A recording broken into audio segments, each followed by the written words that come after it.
Bonjour, c'est avec plaisir que je réponds à l'invitation de l'Alliance française de Pune pour vous présenter mon expérience en tant qu'artiste français vivant en Inde et plus précisément pendant cette période de confinement.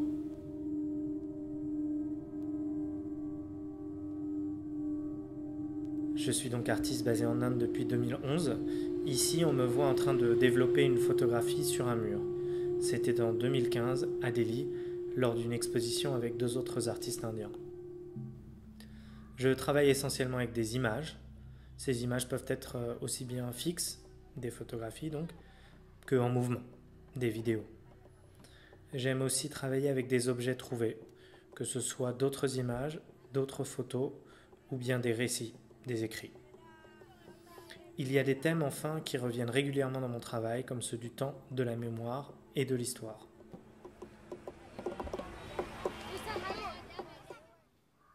Depuis 2017, je travaille sur une série qui explore l'espace muséal en Inde.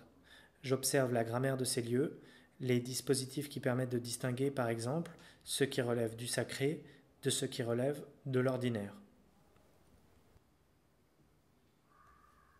Les musées, en effet, ne sont pas des lieux comme les autres. On y trouve des règles très particulières, comme celle de rester silencieux ou celle de ne pas toucher les objets qui s'y trouvent. C'est en ce sens qu'on peut parler d'espace sacré.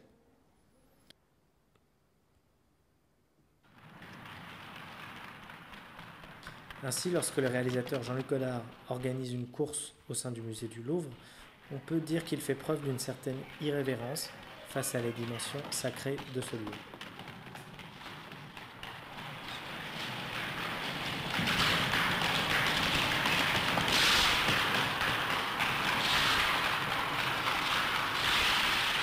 En 9 minutes 43 secondes, Arthur, Odile et Franz avaient battu le record établi par Jimmy Johnson de San Francisco. Comme souvent dans mes récits visuels, j'accorde une certaine importance aux mots. Dans les musées, notamment les musées des sciences, on en trouve souvent sur les murs des mots.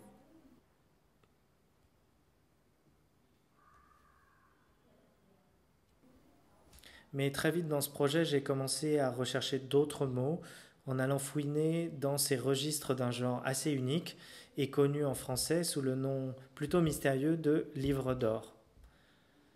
En France, le livre d'or est un objet que l'on rencontre plus fréquemment au détour d'une mairie ou d'un monument. En Inde, cependant, j'en croisais souvent dans les musées et les galeries d'art.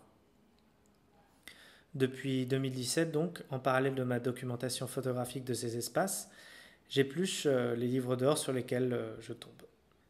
En janvier, j'entrepris d'aller chercher des livres d'or plus anciens et moins accessibles. C'est ainsi que je consultais d'abord les archives du CSMVS, l'ancien Prince of Wales de Bombay, puis les archives du Salarjung Museum à Hyderabad en février. Les commentaires qui m'intéressent sont ceux qui nous dévoilent une certaine vision de l'histoire, ou de l'esthétique par exemple. Mais parfois la force d'un commentaire transparaissait dans une simple anecdote, comme avec ce visiteur français qui écrivait « Merveilleux, dommage d'être seul. Pourtant la beauté est là. » Mes recherches furent interrompues en mars, après un séjour d'une semaine à Chennai, où je photographiais dans le musée gouvernemental. Institution qui, précisons-le au passage, fut créée en 1851, est le 10e musée le plus ancien au monde et le second musée le plus ancien de l'Inde, après le Indian Museum de Calcutta.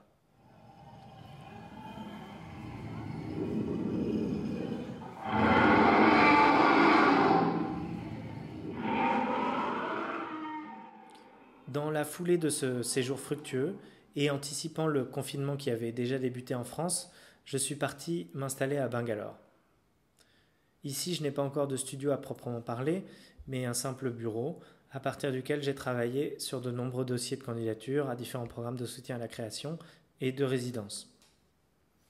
Ce fut aussi l'occasion pour moi d'avancer sur l'éditing de mon projet sur les musées et de réfléchir notamment à différents modes de présentation de ce travail.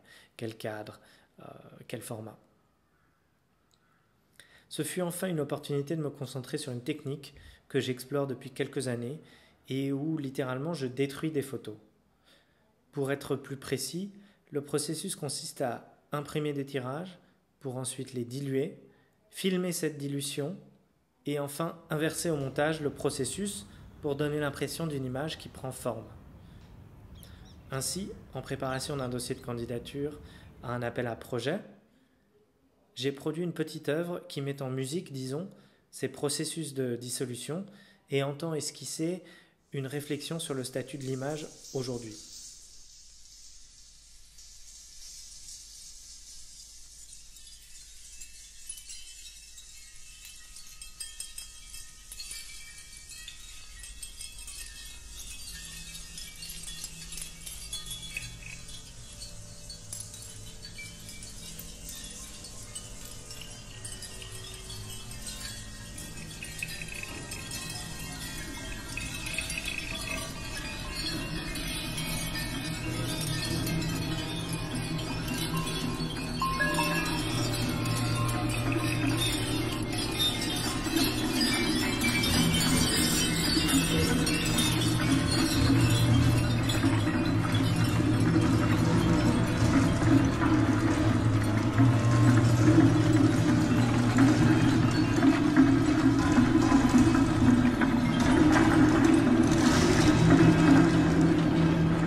Pour moi, l'expérience du confinement fut donc une opportunité de me concentrer sur une pratique de la photographie ne nécessitant pas de sortir de chez soi, ce qui est plutôt contre-intuitif. Ce que j'aime particulièrement dans ce processus créatif, c'est le fait de redonner un aspect physique, matériel, palpable, à des images que je trouve dans l'espace virtuel de l'Internet. Ce premier essai s'inscrit en fait dans des recherches plus vastes sur l'impact des nouvelles technologies, sur notre manière de voir et de nous remémorer le passé.